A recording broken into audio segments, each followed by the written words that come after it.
আসসালামু আলাইকুম সুপ্রিয় শিক্ষার্থীরা, আজকে আমরা এইচএসসি 2025 সালে আসছে সিলেট বোর্ডের যে 1 নম্বর প্রশ্ন সেটা সলভ করার চেষ্টা করব। তো আমরা একটু সময় প্রশ্নটা একটু দেখে নিই। সিলেট বোর্ড 2025 সালের প্রশ্নটা কী ছিল আমরা একটু দেখে নিই। এই যে আমার কাছে প্রশ্ন আছে, সিলেট বোর্ড 2025 সালের প্রশ্ন, এই যে দেখা যাচ্ছে। যাদের কাছে নেই তারা স্ক্রিনশট দিয়ে নিই, যাদের কাছে আছে তাদের তো প্রশ্ন দেখে করতে পারে। আচ্ছা, এবার আমরা প্রশ্নটা পড়ি। কী আছে বলছে, ডাক্তার পিয়া এইচএমপিভি ভাইরাসের জিনোম সিকোয়েন্স নিয়ে গবেষণা করে ইলেকট্রনিক ডাটাবেস তৈরি করার কাজ করেছেন। আচ্ছা, তার ল্যাবে যাতায়াতের জন্য ব্যবহৃত গাড়িটি হালকা ওজনের এবং কম জ্বালানি চাহিদা সম্পন্ন। এই হলো আমাদের উদ্দীপক ছিল। ক নাম্বার ছিল মেশিন লার্নিং কি। ক নাম্বার হলো মেশিন লার্নিং কি। তো আমরা লিখবো কি, আমরা লিখবো হলো মেশিন লার্নিং হলো অ্যালগরিদম ও প্রোগ্রামের সমন্বয়ে তৈরি কৃত্রিম বুদ্ধিমত্তার একটি ক্ষেত্র যা ডেটা থেকে নিজেই শিখে আউটপুট প্রদান করে। তো মেশিন লার্নিং কি, মেশিন লার্নিং হলো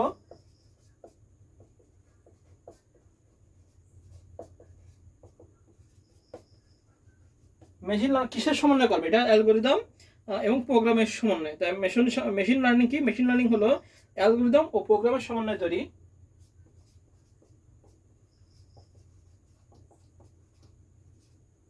ও আচ্ছা, প্রোগ্রাম এখানে ধরবে না, এখানে লিখি, এখানে লিখি প্রোগ্রামের সমন্বয়ে তৈরি। মেশিন লার্নিং হলো অ্যালগরিদম ও প্রোগ্রামের সমন্বয়ে তৈরি কৃত্রিম বুদ্ধিমত্তার একটি ক্ষেত্র। কৃত্রিম বুদ্ধিমত্তা মানে কৃত্রিম বুদ্ধিমত্তার একটি ক্ষেত্র, যেখানে কি হয় মেশিন নিজে নিজে শিখে, একটি ক্ষেত্র যা ডাটা থেকে নিজেই শিখে আউটপুট প্রদান করে, যা ডেটা থেকে নিজেই শিখে আউটপুট প্রদান করে। তাহলে কি মেশিন লার্নিং কি, মেশিন লার্নিং হলো অ্যালগরিদম ও প্রোগ্রামের সমন্বয়ে তৈরি কৃত্রিম বুদ্ধিমত্তার একটি ক্ষেত্র যা ডেটা থেকে নিজেই শিখে আউটপুট প্রদান করে। তো মেশিন নিজে শিখেই কি করে, আউটপুট প্রদান করে। এটা হলো আমাদের এখন বর্তমানে খুব হচ্ছে কি, সেটা এআই প্রযুক্তিতে কি করতেছে, ওই যে আমাদের দুইজনের মানে ছবি টবি বিভিন্ন রকম এডিট করে পাঠানো যাচ্ছে আর কি, সব এআই এর মাধ্যমে। আচ্ছা, এবার খ নম্বর আসি। বলছে প্রতিরক্ষা ও আইসিটি একে অপরের পরিপূরক ব্যাখ্যা করো। আচ্ছা, প্রতিরক্ষা ও আইসিটি একে অপরের মানে পরিপূরক, সেটা বলেছে ব্যাখ্যা করতে। তো আমরা একটু ব্যাখ্যা করে দেবো নিজেদের মতো করে। খ নাম্বার, প্রতিরক্ষা বাংলাদেশের ডিফেন্স বাংলাদেশের অত্যাধুনিক কোনো অস্ত্র মিসাইল টিসাইল নেই। আচ্ছা, প্রতিরক্ষা আইসিটি একেবারে আমরা কিভাবে দেবো, আমরা এইভাবে দেখবো যে কোনো দেশের সার্বভৌমত্ব ও জনগণের নিরাপত্তা ব্যবস্থা তথা প্রতিরক্ষা ব্যবস্থার সাথে আইসিটি শক্তিশালী অন্তঃসম্পর্ক রয়েছে। আইসিটি বা তথ্য যোগাযোগ প্রযুক্তির ব্যাপক ব্যবহারে বিশ্বের বিভিন্ন দেশের প্রতিরক্ষা ব্যবস্থায় ভিন্ন মাত্রা যোগ হয়েছে। বলছে আইসিটির সহায়তায় তৈরিকৃত আধুনিক যুদ্ধাস্ত্র, কৃত্রিম বুদ্ধিমত্তা সম্পন্ন স্মার্ট বোমা, মানুষবিহীন এয়ারক্রাফট প্রভৃতি আধুনিক প্রযুক্তির সংযুক্তি প্রতিরক্ষা ব্যবস্থাকে স্বয়ংসম্পন্ন করে তুলেছে।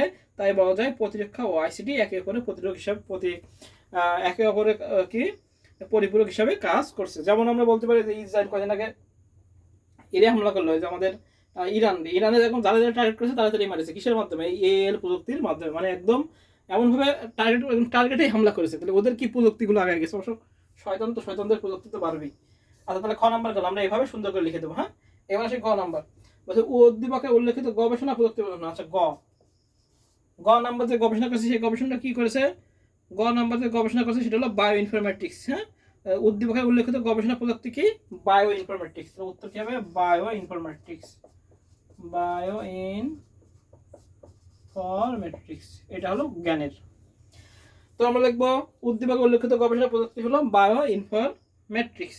এবার কি, বায়ো ইনফরমেটিক্স হলো এমন একটি আন্তঃবিষয়ক বিজ্ঞান যেখানে জীববিদ্যা এবং তথ্য ও প্রযুক্তির সমন্বয়ে জীববিজ্ঞানের জটিল তথ্য বিশ্লেষণ ও প্রক্রিয়াকরণ করা হয়। এবার কি, গবেষণার ক্ষেত্রে বায়ো ইনফরমেটিক্স এর প্রযুক্তি বর্ণনা নিচে দেওয়া হলো। আমরা এবার লিখবো যে বিজ্ঞানীরা তাদের গবেষণা বায়ো ইনফরমেটিক্স ব্যবহার করে জীবন্ত কোষের মধ্যে ঘটে যাওয়া প্রক্রিয়াগুলো বুঝতে পারেন এবং নতুন ওষুধ থেরাপি উদ্ভাবন করেন। এভাবে আমরা নিজেদের মতো লিখে দেবো জিনোম সমন্বয়, প্রোটিনের গাঠনিক এনজাইম, তারপর হলো প্রোটিনের গঠন, ভবিষ্যৎবাণী, তারপর হলো জিন বহিঃপ্রকাশ সম্বন্ধে ভবিষ্যৎবাণী, ড্রাগ আবিষ্কার, বিবর্তনের নকশা পূরণ প্রভৃতি বিষয় নিয়ে গবেষণা বায়োইনফরমেটিক্সে ব্যবহৃত হয়। এভাবে লিখে দেবো, নিজেদের মতো করে ব্যাস হয়ে যাবে। আচ্ছা, বলেছে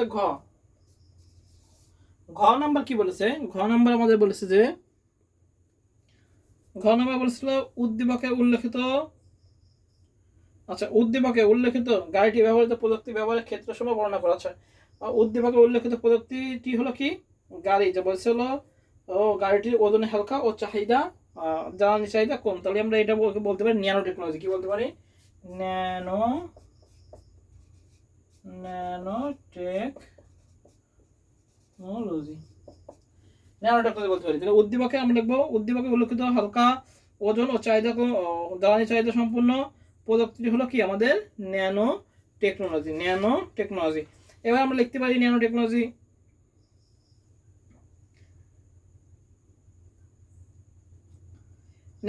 বিভিন্ন ব্যবহার লিখতে পারি।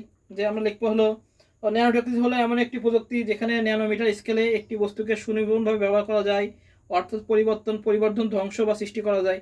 এবার ব্যবহারের ক্ষেত্রে বলেছে যে ব্যবহারের ক্ষেত্র কি? ব্যবহার কি ক্ষেত্রে ব্যবহার করা যায়? যেমন কম্পিউটারের ক্ষেত্রে ব্যবহার করা হয়, জ্বালানির ক্ষেত্রে ব্যবহার করা হয়, রাসায়নিক ক্ষেত্রে ব্যবহার করা হয়, ইলেকট্রনিক শিল্পে ব্যবহার করা হয়, তারপরে খেলাধুলা ও ক্রিয়া সমাধান তৈরিতে ব্যবহার করা হয়, পরিবেশ সুরক্ষায় ব্যবহার করা হয়। এরকমভাবে বিভিন্নভাবে বর্ণনা দিতে হবে, লিখে ব্যাস আমাদের হয়ে যাবে। বুঝা গেছে? তাহলে লাস্ট যে ক নম্বর উত্তর হবে কি? Nano technology. তো এই হলো আমাদের সিলেট বোর্ড 2025 সালের 1 নং সলভ। সবাই ভালো থেকে সুস্থ থাকি, সবাইকে আসসালামু আলাইকুম।